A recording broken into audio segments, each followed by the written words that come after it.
ئێمە ئەمڕۆ کۆبووینەتەوە کۆمەڵێک لە کەسایەتی شاری سلێمانی لەگەڵ کۆمەڵێک لە چالاکوانی مەدەنی و هونەرمەندان و ڕۆشنبیران لێرەوە ئەمانەوێ پێتان ڕابگەێنین ئەم بارودۆخە هەستیارەی ئەمڕۆ کە کوردستان تێی کەوتووە بە تایبەتی ناوچەکە بۆ بە خەمێکی گەورەی هەمومان بۆی ئێمە لێرەوە ڕای ئەگەێنین داوا لە هەموو بەڕێزانەکەین لەوانەی کە دەوڵەمەنەکانی شار لە هەموو ئەوانەی کە خۆیان بە ئەرکی بەرپرسیارەتیدا ئەنێن لەم بارودۆخەیە کەمپینێک ڕابگەێنین بۆ کۆکردنەوەی کۆمەک بۆ گەیاندنی هاوزمانیانی خۆمان هاونیشتیمانیانی خۆمان لە خۆرئاوای کوردستان کە لە بارودۆخێکی زۆر ناهەمواران لەسەر ماڵ و زێد و مێژوو و نیشتیمانی خۆیان هەڵکەنراون ئاوارە و دەربەدەر بوون مناڵ پیر نەخۆش بێدەرەتان ئەمڕۆ ئێمە پێیانەڵێین ئێمە تاکە ئومێدین کە ئەتوانین لێرەوە بە هاوکاری و بە کۆمەک و بە وشە و بە پشتگیریتان بکەین بۆ ئەوی بە زووترین کات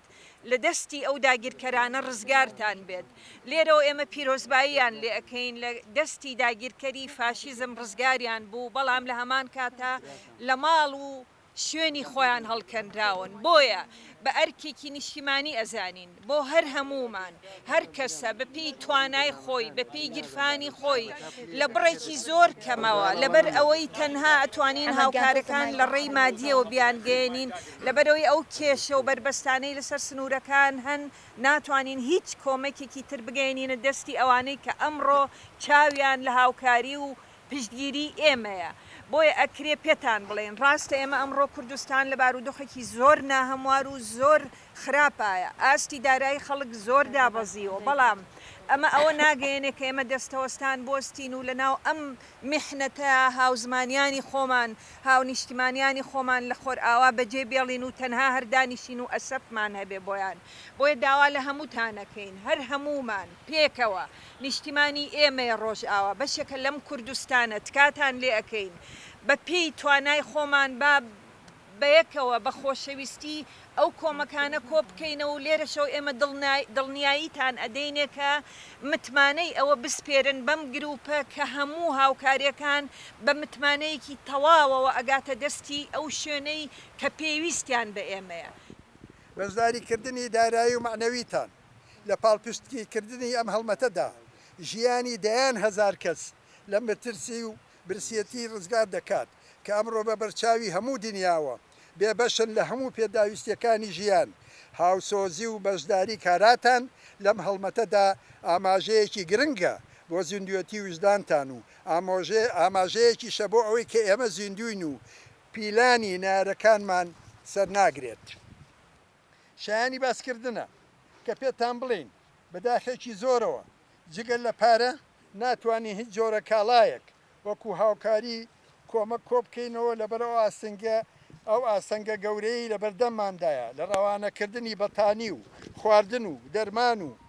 کاڵا سەرەکیەکانی ژیان ئەوەش بەهۆی داخستنی دەواازەی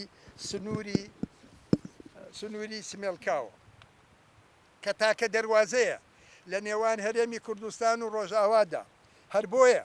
بە پێویستی دەزانین شان بەشانی ئەم هەڵمەتە بانگەوازێک ئاڕاستەی دامەزراوە فەرمیەکانی هەرێمی کوردستان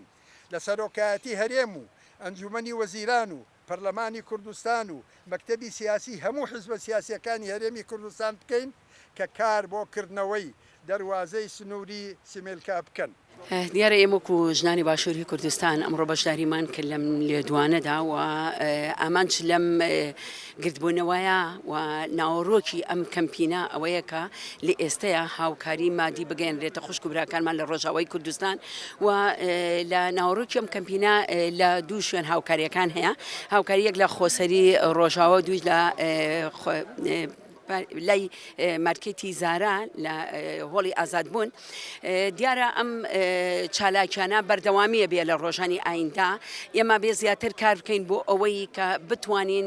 لە شقامەکانە بەڕاستی ڕێپیاوانی گەورەتر بکرێەوە ئەگەر پێویست بێت دەرگای سملکان نەکرێتەوە پێویستە ئێمەوەکو ژنانی باشووری کوردستان و هەل لێرەشەوە لە کەناڵەکەیەوە بانگەوازی بۆ تەواوی ژنانی باشووری کوردستان و هەموو چین و توێژەکانی کۆمەلگای باشووری کوردستانەکەم کە لە ئێستەیە بتوانین بتوانین فشارێکی گەورە بخینە سەر پارتی دموکراتی کوردستان دەرگای سملکا بکرێتەوە و پێویستیشکە ئێمە ئەچینە بەردەم ئەو دەرگایدا ئەنیشینە تا ئەو دەرگایە ئەکرێتەوە لەبەرەوە لە ئێستادا ڕۆژاوای کوردستان پێویستی بە هاوکاری مادی معنەوی هەموو جۆرە هاوکاریەکە و خوشک و براکانمان لە ئێستادا لە دۆخێکی زۆ خراپدان بۆیە ئێمە وەکو باشووری کوردستان کە ڕۆح و گیانمان لە ئێستا لە ڕۆژاوای کوردستانە خۆتانزانین ڕۆژاوای کوردستان کە لەناو مەعەندەلی سیاسی بە سووریادایە و لە ئێستادا بارودۆخی سووریا تێک چووە و گەلی کورد لە ڕۆژاوای کوردستان لە تێکۆشانی و بەرخودانێکی بێوێنەدان بۆیە پێویستە ئێمەش باشووری کوردستان و